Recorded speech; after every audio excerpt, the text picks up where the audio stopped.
The only people who don't want to disclose the truth are people with something to hide.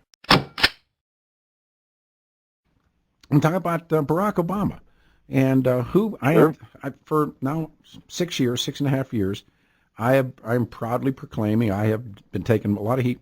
I have no idea who Barack Obama is. He's covered his true life story, suppressed his credentials, what historians call his bona fides.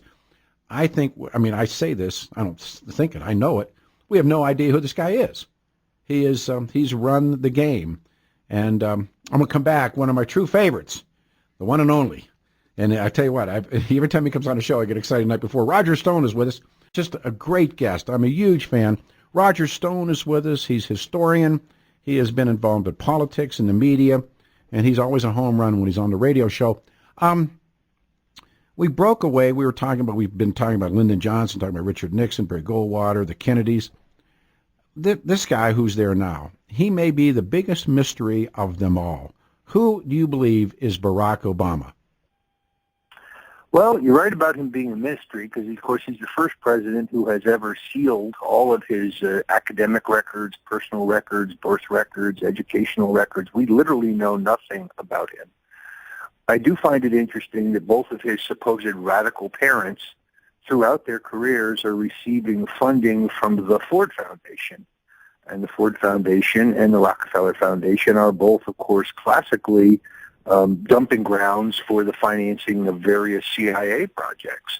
This makes a lot more sense when you put it in the context of his policies, because he hasn't closed down Guantanamo Bay. He hasn't ended the foreign wars. He hasn't pared back the Patriot Act. In his essence, the policies he's following are identical to the policies of the George W. Bush administration, which are identical to the policies of the Bill Clinton administration. Deficit spending, high taxes, government spending.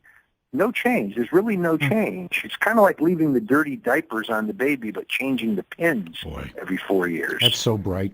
And as a final question for anyone listening, Mr. Stone, why did why did Bill Clinton leave the Rhodes program? Well, we call him the Rhodes Scholar rapist. He met and raped 19-year-old Emily Wellstone, and he was kicked out of Oxford. By the way, those who go to Oxford have like a 99% graduation rate. He's a very smart guy. He didn't flunk out.